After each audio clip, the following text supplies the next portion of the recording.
malapit na naman magkaroon ng malakihang rally. At eto, si Atty. Topacio matapang na hinamon si John Vic Rimulya.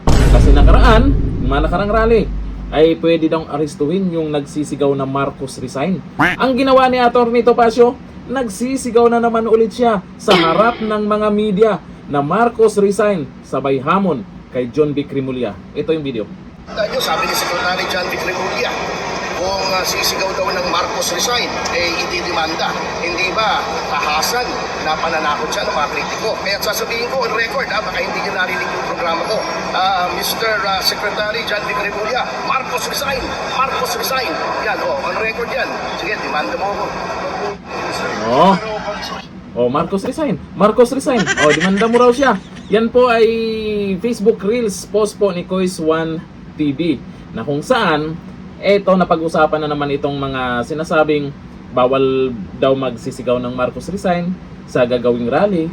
Mapipigilan nyo ba yung tao na yun ang dahilan kaya nagrally sila dyan?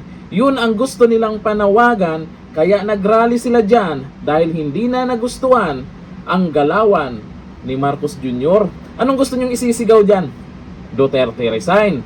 Pag BP Sara Duterte resign, kakasuhan din ba? Diba nakaraan may nagrarally din ng ganyan? Pero nangyari, tunaw na sila.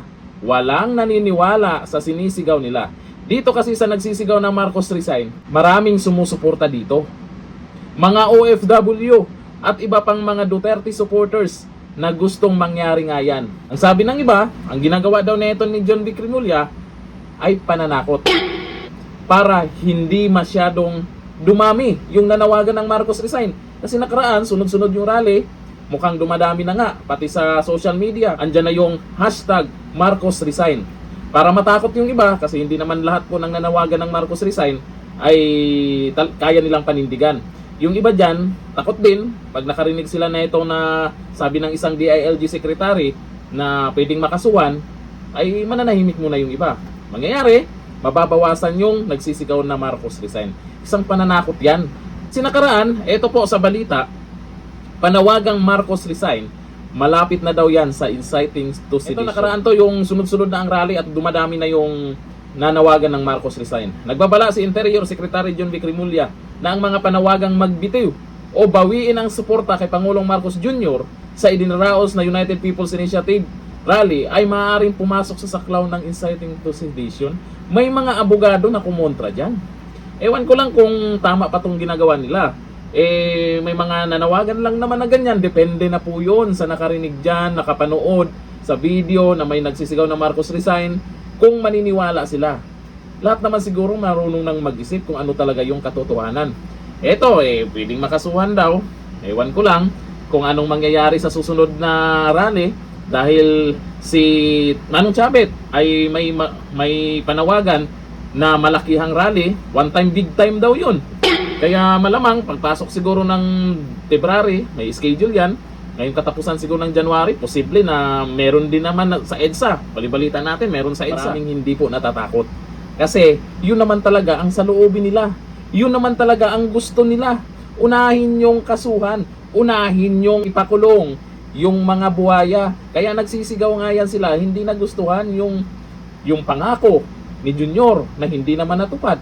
Kaya nagsisigaw ng Marcos resign. Nag-withdraw to support na yung iba. Pati yung damdamin ng taong bayan gusto na rin kontrolin. Ayon po yan sa mga nag-comment na. Ayon kay Yang S. Handang, freedom of speech po yan ang Marcos resign. Sabi ni Robinson Transmonte, maganda sa'yo John Vic, mauna ka nang mag-resign. Mauna ka na rin mag-resign. Naku, baka kasuhan din to. Yung may magsasabi na John Vic Rimulya resign, naku, Marcos resign nga, pwede daw makasuhan, lalo na pag John Vic Rimulya resign. O sabi ni Arnold Bunena, takutan ba? Ayan po yung lumalabas dito sa gusto nilang gawin na pwedeng makasuhan. Syempre may matatakot din yan. O sabi ni Lynn Cacho, pati ba freedom of speech ng mga mamamayang Pilipino gusto mong kontrolin? Huyo. Ayun yan kay Lynn Cacho. Huyo ka daw, John Vic Rimulya. Pero wag ka. Baka tatakbong presidente yan sa 2028. Kilalang kilala na yan sa mga ginagawa nila ngayon. Pero ang tanong, nakilala ba sila ng taumbayan dahil nagustuhan? Or nakilala sila dahil maraming galit na sa kanya. Dito na lang, thank you. Bye-bye.